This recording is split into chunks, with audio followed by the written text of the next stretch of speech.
പിതാവിൻ്റെയും പുത്രൻ്റെയും പരിശുദ്ധാത്മാവിൻ്റെയും നാമത്തിൽ ആമേൻ.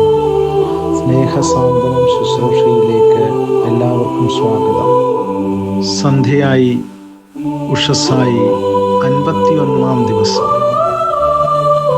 അപ്പസ്തോല പ്രവർത്തനങ്ങൾ 1-ാം അധ്യായം 8 മുതൽ 11 വരെയുള്ള തിരുവചനങ്ങൾ.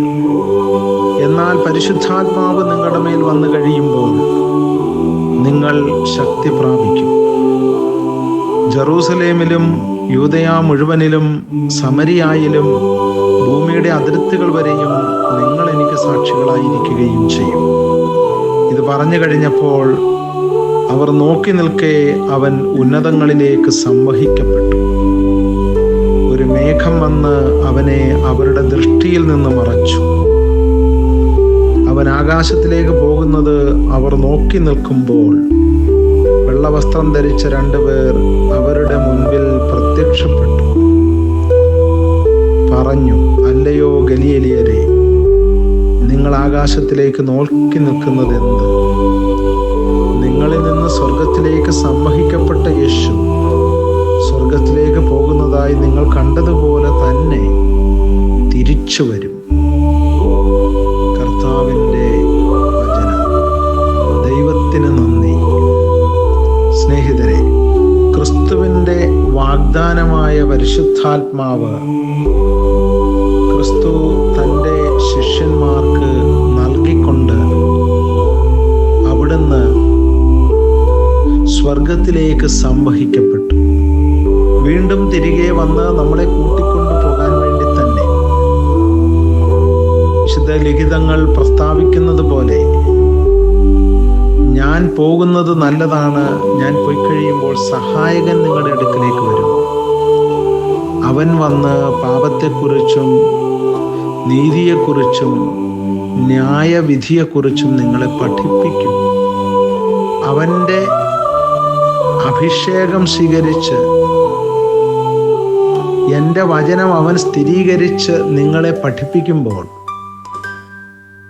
ആ വചനം നിങ്ങൾ സ്വീകരിക്കുകയും ആ വചനം അനുസരിക്കുകയും ജീവിക്കുകയും ചെയ്യുമ്പോൾ നിങ്ങൾ പരിശുദ്ധരായി ഭവിക്കും. അപ്പോൾ ഞാൻ വീണ്ടും വന്ന് നിങ്ങളെ കൂട്ടിക്കൊണ്ടുപോകും. ഞാൻ ഇരിക്കുന്നിടത്ത് നിങ്ങളുമായിരിക്കണം. ഈ വാഗ്ദാനം നൽകിക്കൊണ്ടാണ് അവിടുന്ന് സ്വർഗത്തിലേക്ക് സംവഹിക്കപ്പെട്ടത്. ക്രിസ്തു വീണ്ടും വരുമെന്ന് നിത്യബലിയിൽ നമ്മൾ ആവർത്തിച്ച് പ്രഖ്യാപിക്കുമ്പോൾ വിശ്വാസത്തിൻ്റെ രഹസ്യം നാം ആവർത്തിച്ച് പ്രഖ്യാപിക്കുന്നു. ആദിമസഭയുടെ സുവിശേഷ പഠനം ഇതായിരുന്നു: അങ്ങയുടെ മരണം ഞങ്ങൾ പ്രഖ്യാപിക്കുന്നു, അങ്ങയുടെ ഉയർപ്പിൽ ഞങ്ങൾ വിശ്വസിക്കുന്നു, അങ്ങയുടെ വരവ് ഞങ്ങൾ കാത്തിരിക്കുന്നു. ഈ വരവ്, ക്രിസ്തുവിൻ്റെ ഈ 2-ാം വരവ്, പരിശുദ്ധാത്മാവിൻ്റെ പ്രവർത്തനം നമ്മളിൽ പൂർത്തീകരിക്കപ്പെട്ട് കഴിയുമ്പോൾ നമുക്കുള്ള ഭവനം സ്വർഗത്തിൽ സജ്ജമായി തീരുമ്പോൾ അവൻ നമ്മളെ കൂട്ടിക്കൊണ്ടുപോകാൻ വീണ്ടും വരും. രാജാതിരാജൻ മഹിമയോടെ വാനമേഘത്തിൽ എഴുന്നള്ളാറായി എന്ന് ആത്മീയ അഭിഷേകത്തോടെ നാം പാടുന്ന ഈരടികൾ വചനത്തിൻ്റെ വെളിച്ചത്തിൽ വ്യാഖ്യാനിക്കുമ്പോൾ നാം അറിയുന്നു,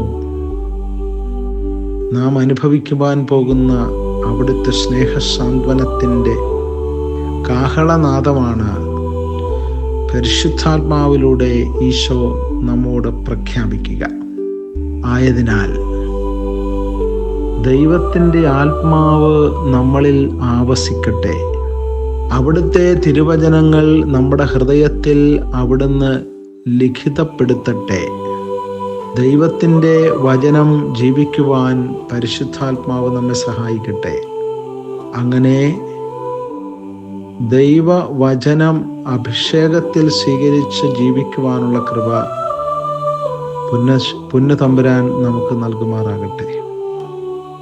അപ്പോൾ യേശുക്രിസ്തുവിൻ്റെ നാമത്തിൽ അപമാനം സ്വീകരിക്കുവാൻ അവസരം ലഭിച്ചതിൽ ആനന്ദിച്ചുകൊണ്ട് പുറത്തുപോയ ശിഷ്യന്മാരെ പോലെ ലോകജീവിതത്തിൽ ക്രിസ്തുവിനെ പ്രതി ഏൽക്കേണ്ടി വരുന്ന പീഡകളുടെ നടുവിൽ അജയ്യരായി ശിരസുയർത്തി പാദങ്ങൾ നിലത്തുറപ്പിച്ച് നിൽക്കുവാനുള്ള കരുത്ത് നമുക്ക് ലഭിക്കും.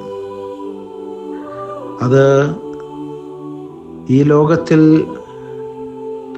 ക്രിസ്തുവിൻ്റെ മുന്നാസ്വാദനമായി നാം അനുഭവിക്കുകയും അതിൻ്റെ പൂർണ്ണതയിൽ ക്രിസ്തുവോടൊത്ത് നമ്മൾ അത് പങ്കിടുകയും ചെയ്യും.